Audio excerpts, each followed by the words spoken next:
Bismillahirrahmanirrahim. Assalamualaikum warahmatullahi wabarakatuh. Alhamdulillahirabbil alamin. Puji syukur kehadirat Allah Subhanahu wa taala yang telah memberikan nikmat kesehatan dan kesempatan. Baik sebelumnya yang terhormat kepada Ibu dosen Yusnilma Eka Afri LCM Hum selaku dosen mata kuliah Ilmu Balaghah Al-Quran Studi Ilmu Al-Quran Tafsir Universitas Fatmawati Soekarno Bengkulu, dan teman-teman seperjuangan sejabat yang berbahagia serta teman-teman saudara-saudari yang menyaksikan video ini. Baik, alhamdulillah pada video kali ini saya atas nama Muhammad Arif Ghazali dengan NIM 1911420019 program studi Ilmu Al-Quran Tafsir jurusan Usuluddin, Fakultas Usuluddin Adab dan Dakwah semester 6. Dalam video kali ini untuk memenuhi tugas akhir mata kuliah Ilmu Balaghah Al-Quran pada semester ini, izinkanlah saya untuk sedikit menjelaskan atau menerangkan salah satu subbab judul dari mata kuliah Ilmu Balaghah Al-Quran, yaitu bab ilmu kalam, yaitu kalam khobar, yang terkhusus akan sedikit menerangkan tentang apa itu kalam khobar, kemudian tujuan dari kalam khobar, macam-macam, serta sedikit contoh dari kalam khobar. Sebelum memasuki contoh, kemudian tujuan dan macam-macam dari kalam khobar, terlebih dahulu kita akan mengetahui apa sebenarnya kalam khobar atau maksud dari kalam khobar dalam bahasa Arab atau dalam ilmu balaghah yang digunakan untuk menafsirkan atau mempelajari dan memaknai kandungan dari Al-Quran. Baik, secara sederhana dalam bahasa Arab kalam khobar disebut dengan kalam atau kalimah. Jadi definisi pertama adalah kalimah atau kata yang kemudian diuntaian kata yang bermakna dan memiliki pengertian yang lengkap. Artinya kalam khobar adalah untaian-untaian kata dalam segi bahasa Arab yang di dalamnya, dalam kalam ini dibagi menjadi dua, yaitu kalam khobar dan isyari atau isyai. Sedangkan yang akan kita pelajari atau kita terangkan dalam video kali ini adalah tentang terkait apa itu kalam khobar. Dari definisi yang ada bahwasanya kalam khobar adalah kalam yang mengandung kebenaran dan kedustaan karena esensinya. Kenapa dapat dikatakan mengandung kebenaran dan kedustaan karena esensinya? Karena kalam khobar ini diucapkan langsung oleh pembicara yang memiliki makna atau arti. Jika itu maknanya didengar oleh lawan pembicara, bisa dikatakan itu benar apabila makna atau untaian kata kalimat yang disampaikan oleh pembicara kepada lawan bicara itu benar sesuai makna dan fakta yang ada. Akan tetapi bisa dikatakan bohong atau dusta jika memiliki makna dan fakta yang salah. Akan tetapi pembicara tersebut dapat dikatakan kalam khobar yang sesungguhnya karena dibicarakan atau mengatakan secara langsung terkait kalimat-kalimat yang ia sampaikan. Atau secara singkatnya, kalam khobar ini dimaknai atau dipahami yaitu kalam yang mengandung kebenaran dan juga kebohongan atau dusta karena zat yang terkandung dari kalamnya atau dari untaian kata yang disampaikan oleh seseorang yang mengucapkan. Kemudian memasuki esensi yang kedua, yaitu tujuan dari kalam kabar itu sendiri.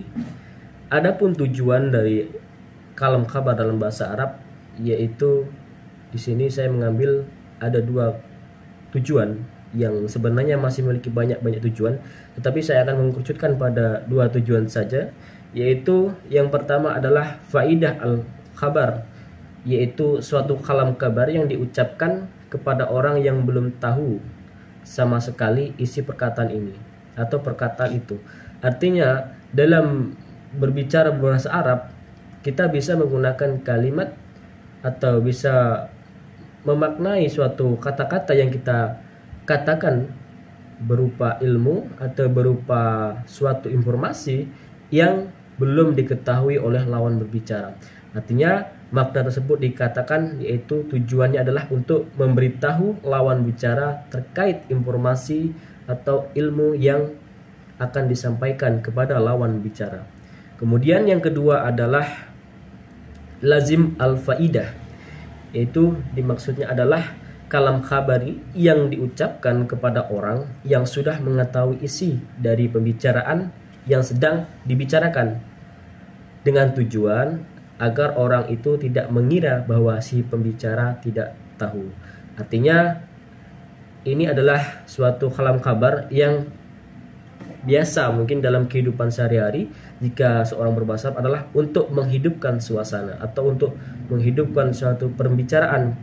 Padahal keduanya antara pembicara dan lawan bicara sudah mengetahui informasi ataupun makna dari pembicaraan tersebut. Dan juga kalam khobar ini dapat bertujuan untuk memberitahu informasi yang lebih dalam atau juga untuk bermakna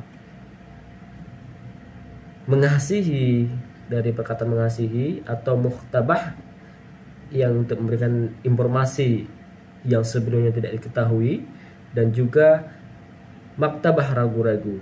Yang dimaksud adalah informasi yang disampaikan oleh seseorang itu belum terbukti kebenarannya, tetapi juga bisa jadi itu benar.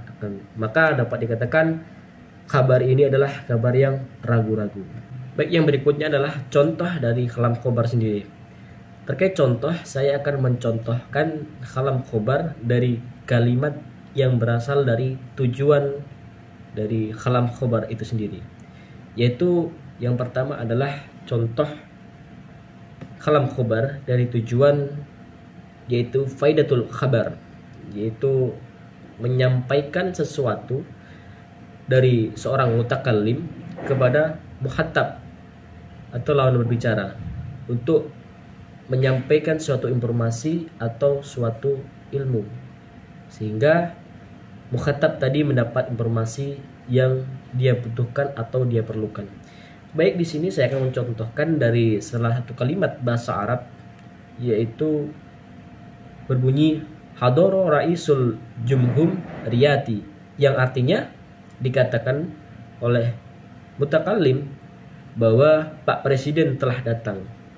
Maka mukhatab mendapatkan informasi dari mutakallim bahwasanya dia mendapatkan informasi terkait Pak Presiden telah datang, karena mungkin dalam keadaan tersebut atau dalam waktu tersebut mukhatab sedang menunggu atau dalam keadaan menunggu presiden di suatu agenda acara untuk datang dalam acara tersebut atau untuk mengisi acara tersebut, sehingga mutakallim memberikan informasi kepada mukhatab bahwa presiden telah datang. Dan contoh yang kedua adalah tentang tujuan dari kalam khobar, yaitu lazimul khabar, yaitu memberikan mukhatab bahwa mutakallim mengetahui suatu hukum. Di sini dikatakan bahwasanya anna afsahul arabi baida anni min qurasi, yang artinya saya orang yang paling fasih berbahasa Arab, selain itu saya berasal dari keturunan Quraisy.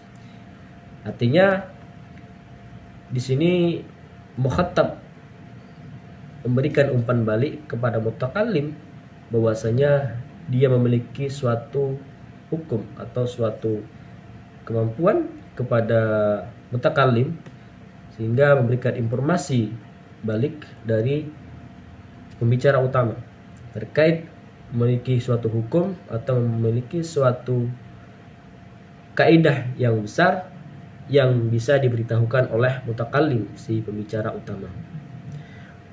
Mungkin itu sedikit maparan dari saya terkait ilmu balaghah, terkhusus pada kalam khobar, yaitu pada definisi, kemudian tujuan, fungsi, dan contoh-contoh dari sedikit contoh terkait tujuan kalam khobar dalam aplikasinya. Mungkin demikian sedikit penjelasan terkait ilmu balaghah terkhusus pada kalam khobar dari sang fakir ilmi ini.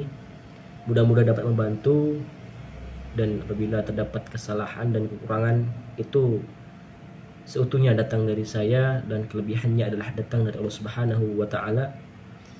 Mungkin bisa dikoreksi dan dibenarkan apabila terdapat kesalahan dan kekurangan dari video ini. Saya Muhammad Arif Ghazali, NIM 1911 420019, mengucapkan terima kasih. Saya akhiri, wabillahi taufiq wal hidayah, waridho warinayah. Wassalamualaikum warahmatullahi wabarakatuh.